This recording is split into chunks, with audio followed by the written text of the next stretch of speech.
오늘 우리에게 주신 하나님의 말씀은 요한계시록 17장입니다. 1절부터 5절까지입니다.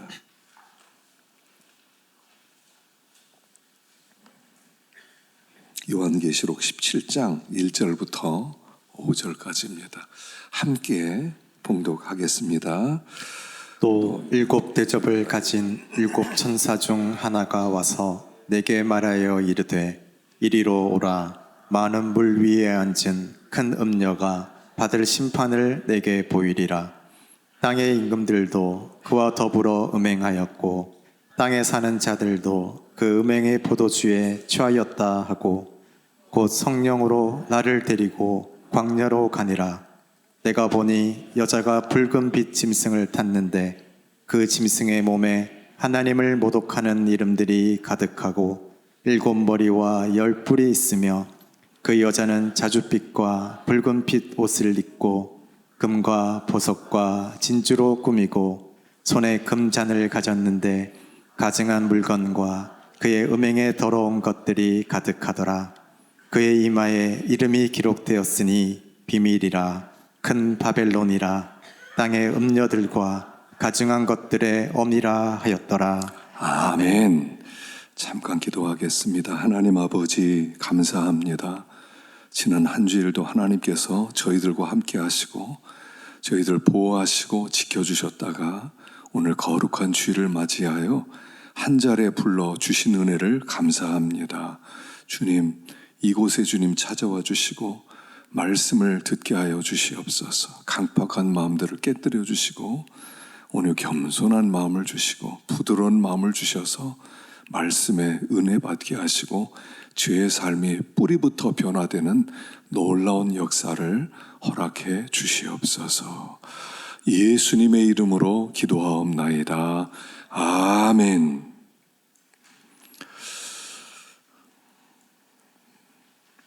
지난주 말씀을 잠깐 요약하면 지난주 말씀에 드디어 이제 일곱 대접 재앙이 이제 이 땅에 내리게 되었죠.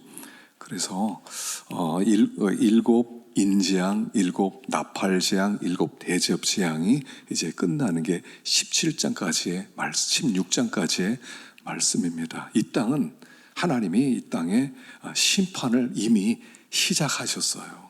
심판의 날이 따로 있는 게 아니라 이미 심판이 시작되었다는 거예요. 지난주에 이스라엘에 이제 전쟁이 일어났습니다.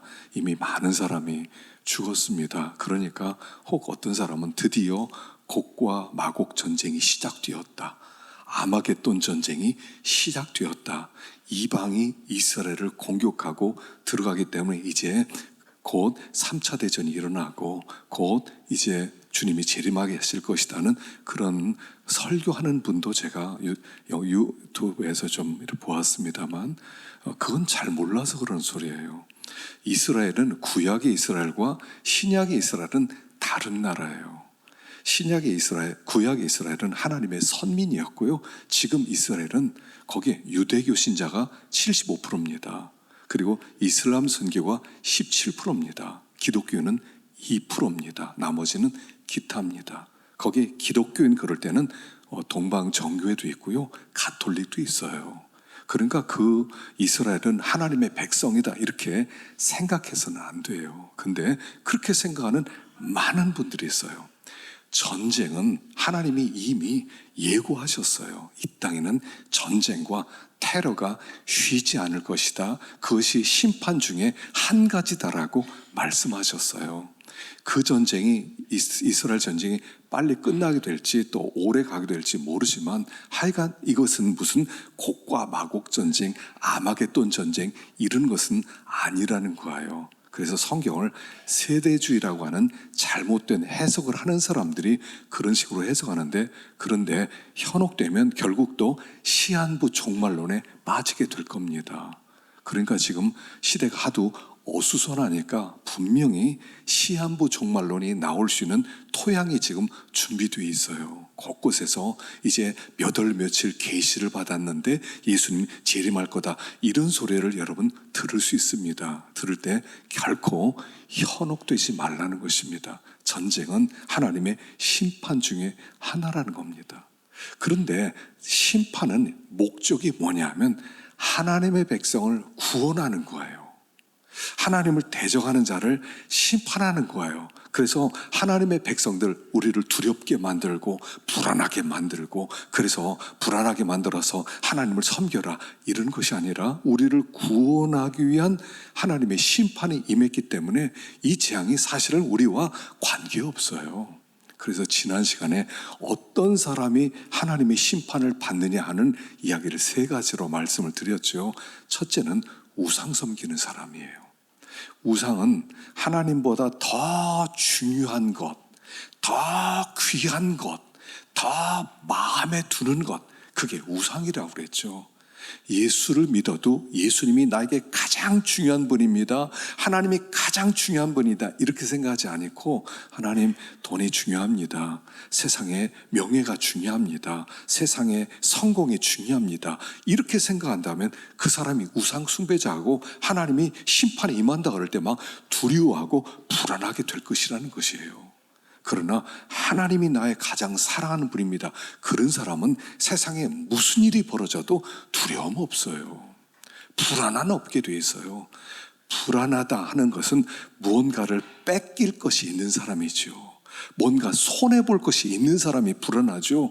마음이 하나님께 다 있는데 이 세상이 무너진다 한들 뭐 두려움이 되겠습니까? 그래서 하나님의 심판이 임할 때 우상 숭배자들은 불안하고 두려웠고 그 심판을 받게 될 것이다. 두 번째는 회개하지 않는 자들, 회개하지 않는 자들에게 심판이 임한다고 그랬죠. 그 신앙생활은 뭐냐면 하나님 앞에 회개하는 생활이라고 그랬어요. 여러분, 회개라는 게 뭐라고 그랬죠? 하나님의 말씀대로 순종하지 못한 것에 대하여 죄송스러운 마음이 있는 거예요. 하나님, 정말 죄송합니다. 말씀대로 살려고 애를 썼는데 하나님, 그렇게 살지 못했습니다. 제가 참 고개를 들 수가 없군요. 주님, 정말 불쌍히 여겨주세요. 이 마음이 회개예요. 회개는 기계적으로 뭐 죄를 가지고 내놓고 뭐 죄를 가지고 아파하고, 여러분 성경 보실 때 이제부터는 하나님과 우리의 관계는 인격적 관계예요. 기계적 관계가 아니에요. 하나님을 대할 때 사랑스러운 마음이 있고요, 어떤 때는 죄송스러운 마음이 있고요, 어떤 때는 따뜻한 마음도 생기고요, 어떤 때는 막 그리워하는 마음도 생기고요, 어떤 때는 주님 막 보고 싶은 생각도 들이고, 이런 것이 신앙생활이에요. 너무 기계적으로 막 탁탁탁 잘라놓듯이 이건 이거다, 이렇게 생각하지 마세요. 하나님 우리를 만나길 원하시고, 그리고 마지막 날 그분과 함께 살게 될 거예요. 그런데 심판받을 사람은 회개가 없어요. 내가 뭐 잘못한 게 뭐 있어? 난 잘못한 거 하나도 없어. 나는 세상 살면서 떳떳하게 살았어. 나는 이웃에게 해도 끼치지 않았어. 내가 뭐 회개할 게 뭐 있어? 이런 사람들은 심판을 받게 될 것이지만, 우리가 하나님 생각할 때 정말 죄송스러운 게 많은 거, 그래서 고개를 들 수 없습니다, 이런 사람들은 심판과 관계없다 그랬죠. 세 번째는 깨어있는 사람 그랬어요. 깨어있는 사람. 깨어있는 사람은 하나님의 심판을 받지 않아요. 깨어서 옷을 지키는 사람, 벌거벗고 다니지 아니하고 부끄러움을 보이지 않는 사람, 그 사람들은 심판과 관계없다 그랬죠. 그래서 깨어있다, 그것은 뭐냐면 순례자로 살아가는 삶이라고 그랬어요. 그냥 하나님만 의지합니다. 하나님이 나의 전부입니다. 그래서 지존자의 은밀한 곳에 거주하고 전능자의 그늘 아래 사는 자들은 하나님을 향하여 말하기를, 하나님은 나의 피난처시요 나의 요새시요 나의 의뢰하는 하나님이다 하리니 그가 나를 새 사냥꾼의 올무에서와 심한 전염병에서 건지실 것이로다. 하나님은 나의 의뢰할 뿐입니다. 하나님은 나의 피난처입니다. 하나님은 나의 요새입니다. 이렇게 사는 사람, 그가 깨어있는 사람이라고 그랬어요. 그런데 하나님 의지하지 않고 하나님 없어도요 저는 잘 살 수 있어요. 하나님 없이 행복해질 수 있어요. 하나님 없이 난 집에만 딱 들어가면요 모든 게 다 있어요. 통장에 돈도 꽤 만들어 놨고요, 그리고 집안에 모든 걸 다 해놨어요. 그래서 집안에만 딱 들어가서 하나님 없어도 괜찮아, 이런 사람이 깨어있지 못하다는 거예요.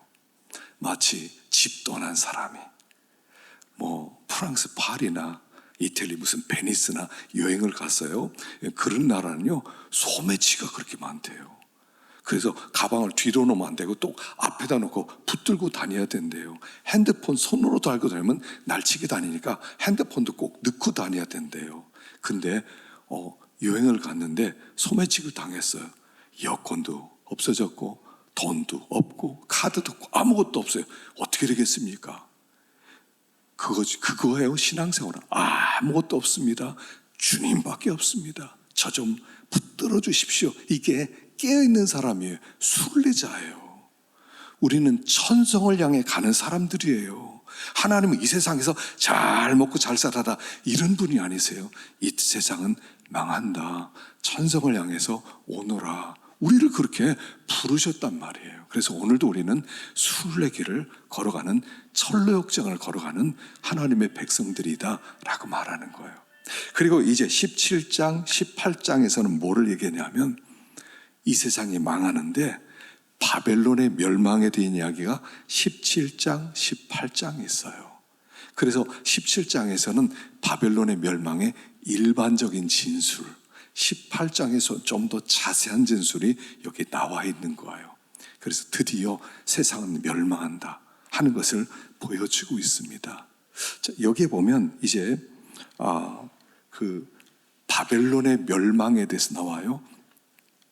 바벨론이라고 하는 나라는 어떤 나라냐면 모든 시대, 모든 장소에서 하나님을 대적하고 하나님을 부정하고 하나님을 미워하는 세력이 바벨론이에요.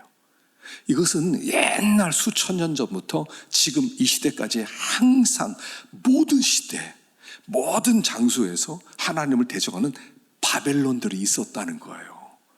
그래서 이 바벨론의 정체를 오늘 드러내 주면서, 그러면서 우리들에게 이 세상은, 바벨론은 멸망하게 될 것이다, 그러면서 우리들에게 소망을 주는 말씀이 기록되어 있는 거예요. 그런데 이 바벨론을 보려면 오늘 여기 3절에 보면 성령으로 나를 데리고 광야로 가니라 나와요. 바벨론의 정체, 이 세상의 정체예요. 이게 이 세상의 정체를 하려면 광야로 나가야 돼요. 광야로 나가면 정체가 보여요. 우리들이 때때로요, 여러분 등산 좋아하는 분들 한 1000m 이상의 산에 한번 올라가 보셨어요? 덕유산이라든가 아니면 무슨 속리산이나 아니면 설악산이나 지리산 이런 데 올라가서 밑에를 딱 내려다보면 어떻습니까? 막 집들이 아주 조그맣게 성냥갑보다도 더 작고요, 차들이 무슨 개미들이 가는 것처럼 막 지나다니고요, 사람은 보이지도 않죠. 그때 무엇을 느낍니까? 그때 느끼는 거, 와, 세상에 저렇게 좁은 세상에서 아귀다툼하면서 살고 있구나, 세상에. 이게요 소위 해탈이라는 거예요. 해탈의 맛을 보는 거예요. 그러니까 그 관조하는 거죠. 높은 데 올라가서 세상에 저기에서 아귀다툼하면서 서로 싸우고 미워하고 저러고 살고 있구나, 이렇게 생각하죠. 그게 관조하는 거거든요. 광야로 가면 알 수 있다는 거예요. 이 세상의 정체는 세상에 살면 잘 몰라요. 근데 조금 나와보면 제가 좋아하는 프로 중에 나는 자연인이다 하는 프로 좋아하거든요. 여러 번 봤어요. 또 했던 거 또 보기도 하고. 근데요 공통점이 하나 있어요. 나는 자연인이다 해서 자연에 들어간 사람들의 삶을 보면 다들 한 가지로 행복해요. 그리고 항상 이렇게 말해요. 옛날에 도시에 이렇게 살아봤는데 너무 힘들게 살았다는 거예요. 자연에 와보니까 왜 그렇게 아귀다툼하면서 살아난지 모르겠다는 거예요. 지금 내가 억만금을 주고 도시로 나간다 하더라도 안 나가겠다. 대부분 그렇게 말을 해요. 바로 그거거든요. 우리가 광야로 나가면 세상의 정체가 보여요. 세상의 도시에서 살 때는 잘 몰라요. 그래서 때때로 우리가 도시 속에 사막을 만들려고 그랬죠. 도시 속에 사막을 만들어서 도시의 정체를 좀 보아라. 저는 월요일 날도 이렇게 쉬는 날이었는데 기도원에 가보니까 우리 목장에서 와가지고 거기서 바베큐 고기도 구워 먹고 아이들하고 놀고 고구마도 캐고 참 즐거운 시간을 보내더라고요. 여러분 때때로요 자연에 나가보셔야 돼요. 도시 속의 삶은요 몰라요. 한 번씩 나가봐야 돼요. 나가면 얼마나 우리가 이거 아닌 세상에서 살고 있는지를 광야에서 알 수가 있어요. 그래서 광야로 데려가서 이 바벨론의 정체를 보여주는 이야기예요. 자, 바벨론이 어떤 곳이냐는 것입니다. 몇 가지로 말씀을 합니다. 자, 먼저 1절과 2절 한번 읽어보겠습니다. 1절과 2절 읽어봅시다. 시작. 또 일곱 대접을 가진 일곱 천사 중 하나가 와서 내게 말하여 이르되 이리로 오라. 많은 물 위에 앉은 큰 음녀가 받을 심판을 내게 보이리라. 땅의 임금들도 그와 더불어 음행하였고 땅에 사는 자들도 그 음행의 포도주에 취하였다 하고. 자, 음행의 포도주에 취하였다. 이 바벨론은요 음녀예요. 음녀는 창녀라는 뜻이에요. 창녀. 신부와 창녀가 여기 비교되어서 나오거든요. 신부와 창녀. 그래서 여긴 이 바벨론은 창녀인데 이 창녀는 음행의 포도주를 주는 존재라는 거예요. 음행의 포도주. 자, 음행의 포도주가 뭐냐면 여러분 포도주라고 할 때 성경에서는 기쁨을 얘기해요. 포도주를 마시리라. 포도나무 밑에 너희들이 머물게 되리라. 기쁨의 동산이에요. 평안함 동산이에요. 그런데 이 세상은 어떤 세상이냐면 사실은 기쁨이 떨어진 세상이에요. 예수님이 갈릴리 가나 혼인잔치집에서 포도주를 만들어 주시잖아요. 포도주.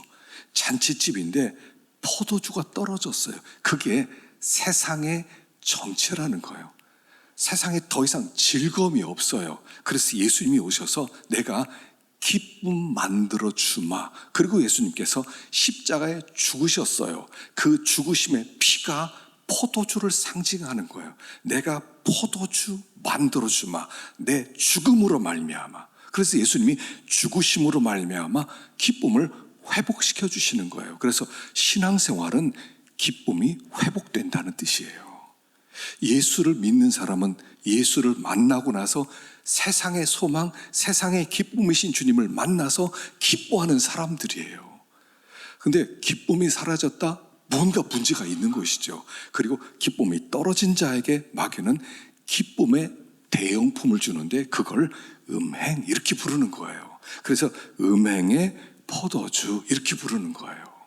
그러니까 이 바벨론이 이 음녀가 우리에게 주는 기쁨이라는 건 기쁨이 아니라 기쁨의 대용품인 쾌락을 준다는 거예요. 기쁨의 특징은 변함없다는 거거든요.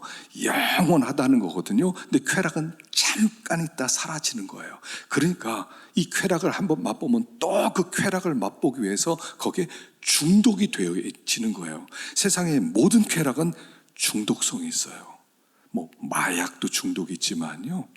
뭐 알코올 중독이 있고요. 또 도박도 중독이 있고 요새는 성 중독이 있어요. 성 중독. 그리고 제일 무서운 게 제가 보니까 스마트폰 중독이에요. 여러분 이거 들고 걸어 다니면서 이거 보고 있어요. 세상에 이게 무슨 그렇게 대단한 거라고. 아니 여기서 주는 그 정보 몰라도 관계없거든요. 길 가면서 교통사고 나면서도 여기에 빠져 있어요. 이게 또 무섭더라고요. 아침에 일어나서부터 아이들 공부하면서 옆에 놓고 직장에서 이거 놓고 또 일하고 다 중독이에요. 이거 뭐냐면 쾌락이거든요. 뭔가 즐거움을 줘요. 음행의 포도주에 많은 사람들이 취해 있다는 것이에요. 그래서 이게 바벨론 이것이 음료가 우리에게 약속하는 거야. 즐거움 줄게. 너 진짜 즐거움 없지? 사람은요 즐거움이 없으면 못 살게 돼 있어요. 인생은 너무 허무해요. 그 뭔가 즐거움을 찾아요. 얼마 전에 대만에서 어떤 노인들 3명이서는 그 대만을 오토바이 타고 일주를 한 그런 토픽이 있었거든요. 이제 친구들이 은퇴한 다음에 모임을 시작합니다. 모여서 밥도 먹고 또 이런저런 이야기도 합니다. 그런데 어느 날 친구들이 하나씩 세상을 떠나요. 그리고 3명이 남았어요. 그들이 모여서 와, 인생 내일 살아야 될 이유가 뭐냐? 내일 살아야 될 소망이 뭐냐? 오늘 우리 죽는다는들 뭐 의미가 뭐 있냐? 그러더니 그렇게 허무 가운데 빠지다가 뭐 일하자. 그래서 노인 3명, 80살 먹은 노인들이 뭘 했냐면 헬스를 다니기 시작했어요. 헬스도 젊었을 때 다니지. 80대 헬스 클럽 다녀서 1년 동안 몸 만들기를 해요. 그리고 몸을 좀 건강하게 한 다음에 오토바이를 하나씩 샀어요. 그리고 오토바이에 각 사람 뒤에 자기 친구들, 죽은 친구들 사진을 뒤에다 매달고 그리고 대만에 일주를 하는 거예요. 이게 나왔어요. 왜 그래요? 사람은요, 기쁨이 없이는 못 살아요. 기쁨이 없이는요, 허무해요. 이 세상 얼마나 허무한지 아세요? 그러니까 뭔가를 찾는 거예요. 예수 안에서, 하나님 안에서 기쁨을 찾지 못한 사람은요, 세상에 나가서 뭐라도 찾아야 돼요. 뭐라도 즐겁게 하는 걸 만나야 돼요. 그래야 내일을 살 소망이 있고요, 직장 다닐 의미가 있지요.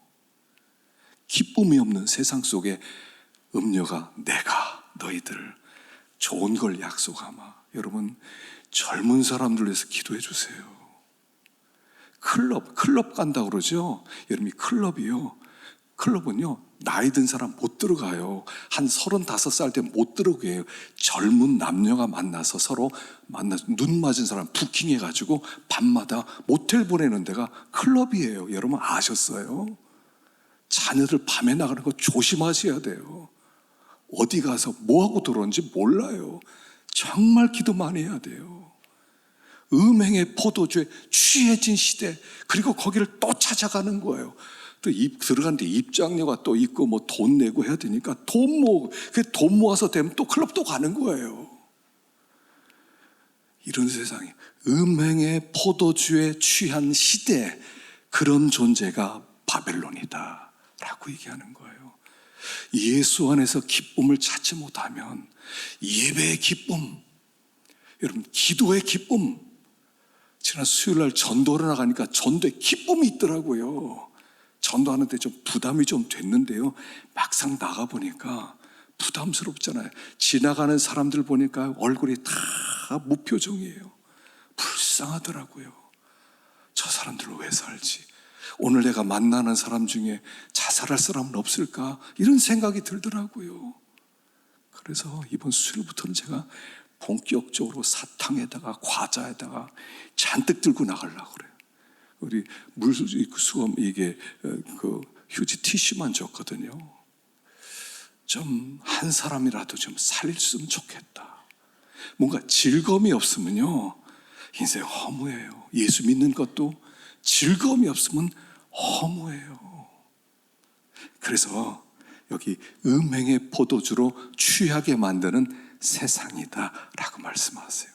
자, 두 번째는 3절입니다. 3절 시작. 곧 성령으로 나를 데리고 광야로 가니라. 내가 보니 여자가 붉은빛 짐승을 탔는데 그 짐승의 몸에 하나님을 모독하는 이름들이 가득하고 7머리와 10풀이 있으며 그 여자는 자줏빛과 붉은빛 옷을 입고 금과 보석과 진주로 꾸미고 손에 금잔을 가졌는데 가증한 물건과 그의 음행에 더러운 것들이 가득하더라. 여자가 붉은빛 짐승을 탔어요. 이게 앞에 바다에서 올라온 짐승이 붉은빛 짐승이었는데, 붉은빛 짐승을 탔는데 그 여자도 붉은 옷을 입었대요. 그러니까 붉은빛 짐승과 붉은 옷을 입은 여자는 한 통속이라는 뜻이죠. 근데 이 여자가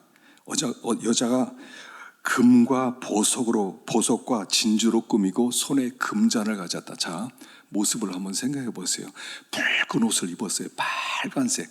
그 당시에 자줏빛 옷은 왕이 입는 옷이거든요. 부유한 사람이 입는 옷이 자줏빛 붉은빛 옷을 딱 입었어요. 그리고 목걸이를 했는데 이 목걸이가 무슨 한 3억짜리 그냥 보석으로 번쩍번쩍하는 그런 목걸이를 했어요. 귀걸이를 했는데 사파이어 1캐럿짜리 그런 사파이어 귀걸이를 했고요. 그리고 막 번쩍번쩍한 금과 은으로 치장된 그런 팔찌를 차고 발찌를 차기도 하고, 그리고 나서 손에 금잔을 들고 있는 이 모습을 생각해 보세요. 어떻습니까? 굉장히 화려하죠. 이 세상은요, 화려해요. 사치스러워요. 그걸 성공의 기준으로 생각하는 세상이다 하는 거예요. 그럼 세상에서 살려면요, 브랜드 옷 한 벌 정도는 있으셔야 돼요. 명품 백 정도는 있으셔야 돼요. 좀 진짜 가짜 말고 진짜 귀걸이가 좀 있어야 돼요. 시계도요, 이거 뭐 보니까 1억짜리 시계도 있더만요. 한 1억짜리 시계를 타고, 차도 그냥 시시한 차 타면 안 됩니다. 전 외제차, 그런 몇 대 없는 그런 차를 타야 대접을 받아요. 이게 세상의 모습이라는 거예요. 화려함. 이 세상의 성공의 기준은요, 화려함이에요. 그래서 이 자본주의 세상의 특징이 뭡니까? 인간이 만든 결국 최고의 시스템은 자본주의거든요. 자본주의 이상은 없다는 거예요. 이 자본주의의 특징은 뭐냐면 물건을 사고 파는 데 있어요. 돈을 왜 버세요? 돈 벌어야 물건을 살 수 있거든요. 돈을 왜 많이 벌어요? 내가 원하는 물건을 마음껏 살 수 있거든요. 그래서 이 세상의 모든 것은 다 매매하는 거예요. 이 바벨론의 특징은 매매하는 데 있어요. 돈이 많아야 사고 팔 수가 있어요. 그래서 자본주의는 항상 시장을 중심으로 해서 모든 이 주거 지역이 만들어져 있어요. 살 수 있어야 돼요. 아이들 여러분 왜 그렇게 공부를 시킵니까? 아이들에게 공부시켜서 이렇게 말씀하십니까? 얘들아, 사람답게 살아야 된다. 너희들 사랑하면서 살아야 된다. 너희들 섬기며 살아야 된다. 돈을 많이 벌면 그 중에 반은 이웃을 위해 써야 된다. 이렇게 가르치는 사람 있으세요? 돈 많이 벌어라. 그래야 네가 사람 대접 받는다. 뭐 이거 아니에요. 아이들이 믿음으로 산다. 뭐 이런 거 관심도 없잖아요. 좋은 대학 들어가. 그래서 좋은 직장 들어가. 돈 벌어야 결혼도 할 수 있어. 여러분, 결혼도요, 타락했어요. 결혼도 매매가 되지 않았습니까? 결혼 돈 없으면 결혼 못 합니다. 집이 있어야지. 연봉이 좀 괜찮아야 여자들이 시집 오지 않겠어요? 가난한데 누가 오겠어요? 옛날처럼 사랑 때문에 우리 결혼한다, 이런 사람이 어디 있어요? 다 타락했어요. 교육도 타락했고요, 결혼도 타락했고요, 다 타락했어요. 이게 바벨론의 영향력이라는 거예요. 우리 아이들에게 교육을 공부를 시킬 때도요, 얘들아, 우리 공부해서 사람답게 좀 살자. 너희 돈 많이 못 벌어도 괜찮아. 그러나 너희들이 존재 가치는 돈에 있는 게 아니야. 너희들 자체가 아름다워. 하나님의 자녀야. 너희들이 믿음으로 살면 그게 복된 삶이야. 이렇게 언제 교육시켜 봤어요? 그냥 공부한다 안 한다고 득들을 득달하지 않아요. 왜요? 공부를 잘해야 돈을 버니까, 행복하게 사는 것처럼 보이니까. 결국 그거 아닙니까? 지금 여기는 화려함이에요. 이 세상은 화려함이 있어요.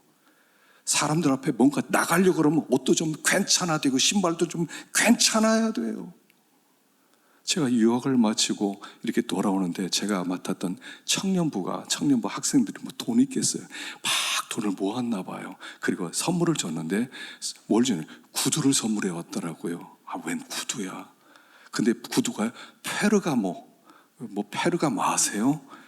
페르가모라는, 저는 그때 몰랐어요. 그러면서 목사님, 이게 진짜 비싼 겁니다. 한국 들어와서 이거 신고 목회하십시오. 제가요, 신고 나오는 첫날 잊어버렸어요.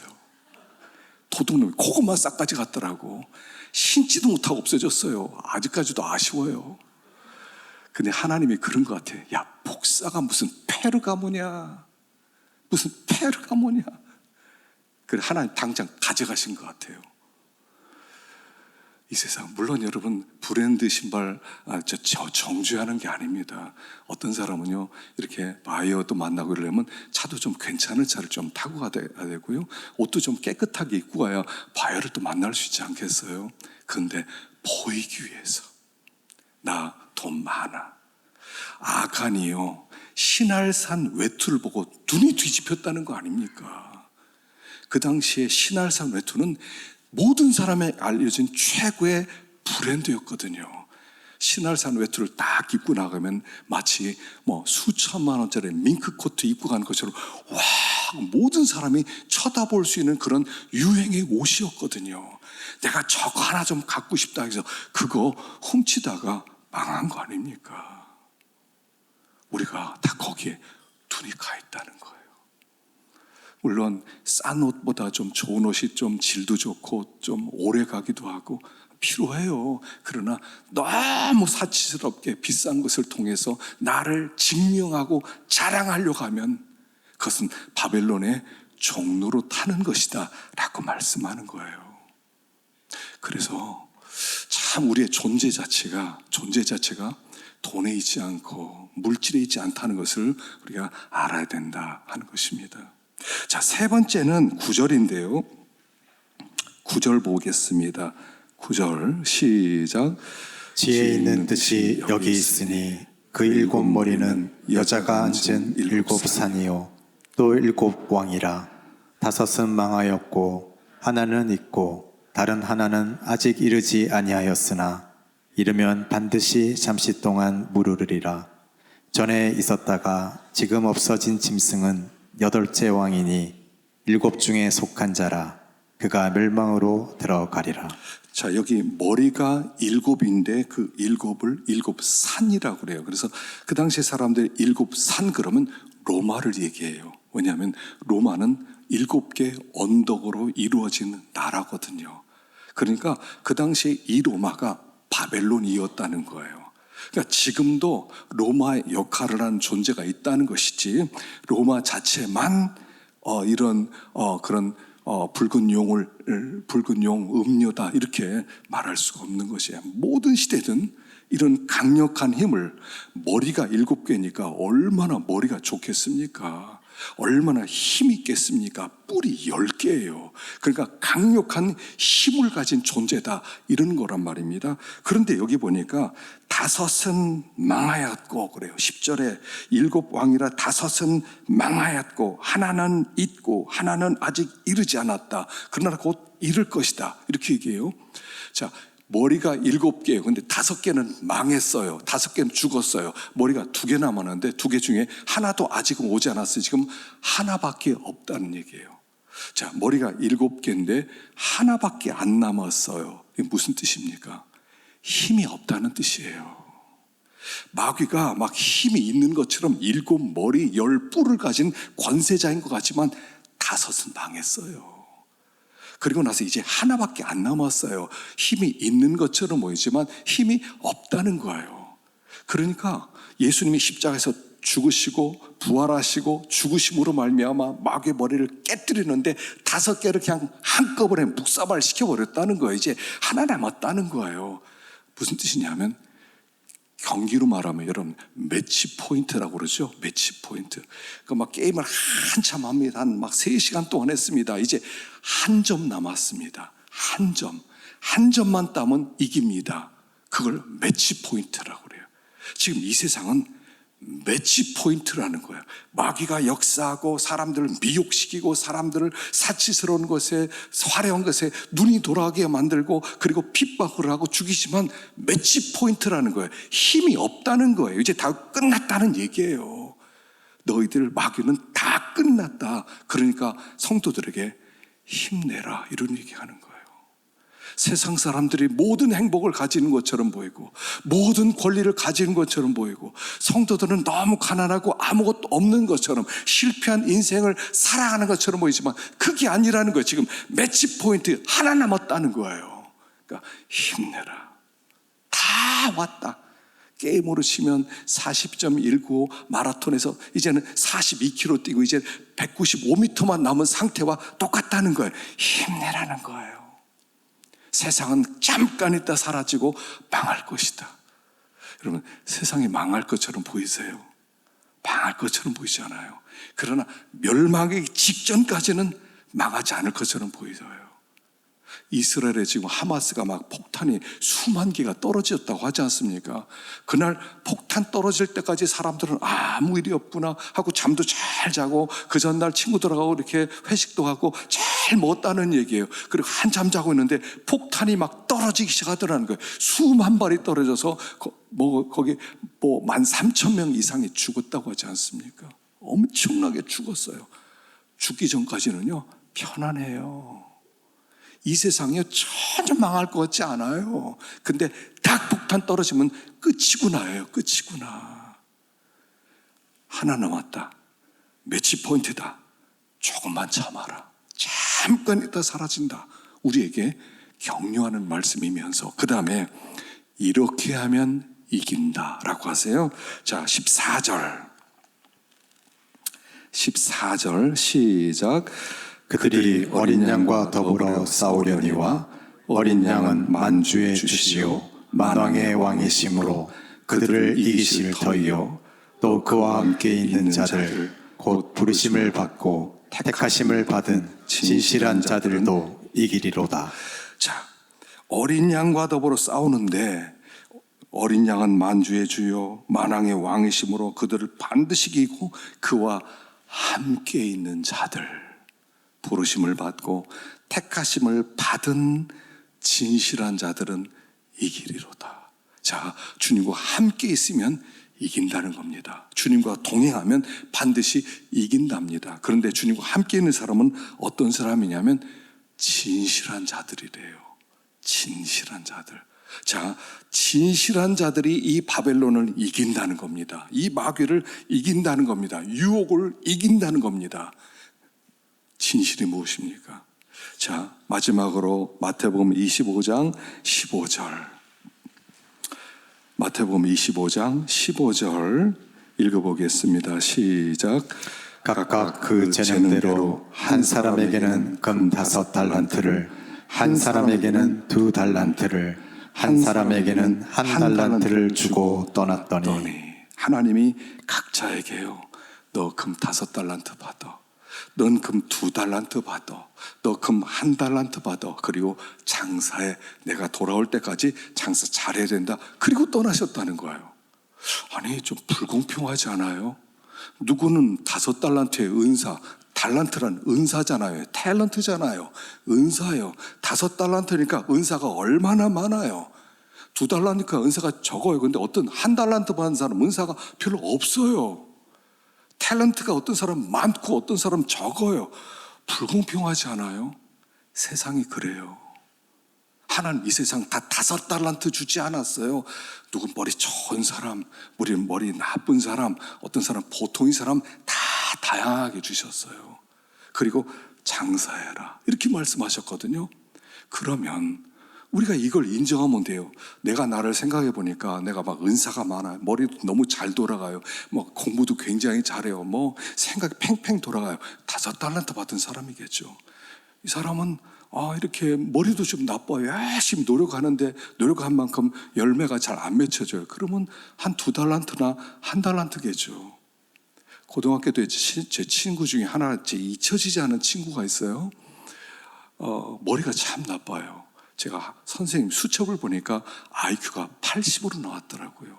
근데 노력을 엄청나게 해요. 그냥 제가 볼 때 저희 반에서 공부를 제일 열심히 했을 거예요. 근데 성적은 항상 뒤에서 왔다 갔다 해요. 어느 날 제가 고민을 얘기하더라고요. 나는 왜 이렇게 공부해도 이해가 안 되는지 모르겠다고. 열심히 외웠는데 시험지만 보면 하나도 안 보인다고. 근데 그 친구가 나중에 일찍 이렇게 수영하다 세상을 떠나서 제가 그 친구를 기억하고 있어요. 여러분, 어떤 사람은요 공부 못해요. 여러분, 자녀 중에 달란트가 하나밖에 못 받았거나 2달란트 받았으면 여러분 노력시켜도요 공부 못해요. 그럼 공부 못하면 걔는 가치가 없는 애예요. 지금 공부 못하면요 가치가 없다고 그래요.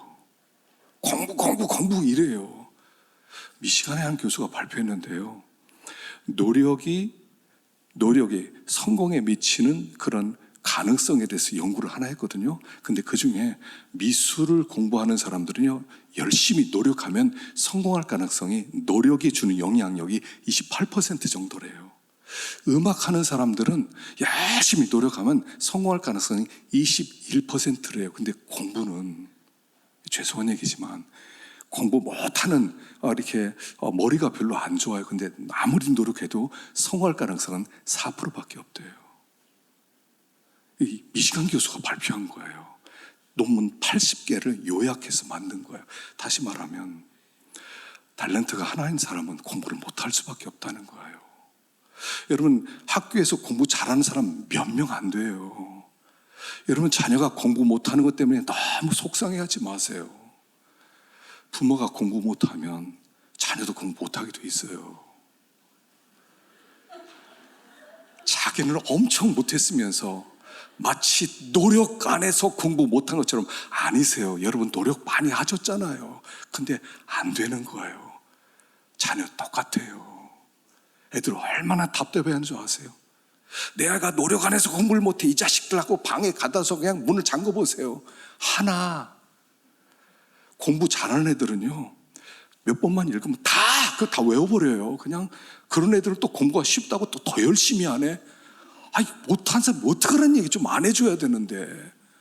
이게 세상이에요. 하나님이 그렇게 만들었다는 거예요. 어떤 사람은 손만 대면 막 장사가 너무 잘 돼. 너무 장사 이렇게 머리가 있어. 어떤 사람은 손 대는 것마다 망해. 그런 사람들 있잖아요. 근데 진실한 게 뭐냐면 그걸 인정하는 거예요. 나 머리가 나빠서 공부 못했어요. 이걸 인정하는 게 진실이에요. 근데 우리 자꾸 못했으면서 잘한 것 척 하는 거예요. 없으면 없는 대로 밥 먹으러 가자. 나 돈 없어서 못 가. 이러면 되는 거예요. 근데 일이 있어서 못 가. 있는 척 하려고 하는 거예요. 진실은 뭐냐면 내가 나로 나타나는 게 진실이에요.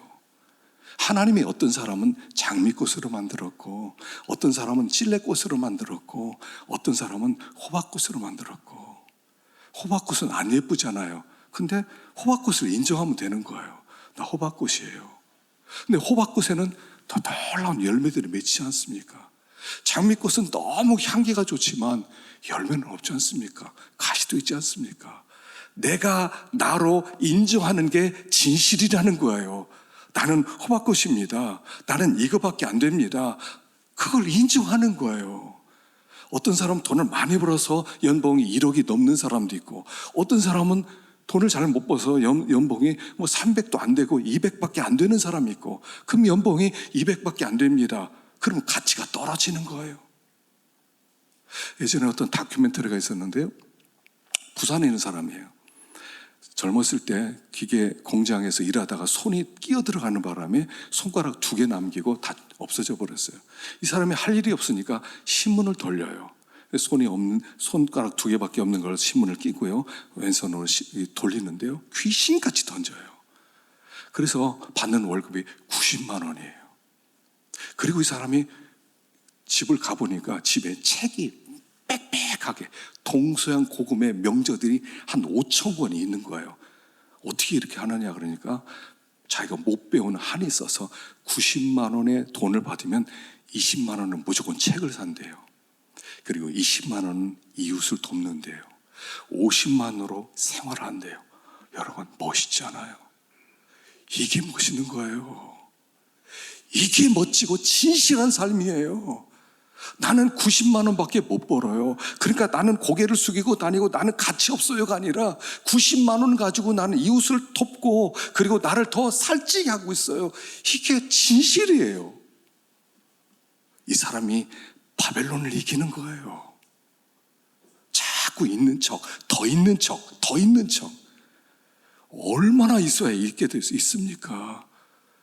우리가 버는 돈으로 내 가치가 결정되는 게 아니라 쓰는 것으로 결정되는 거예요.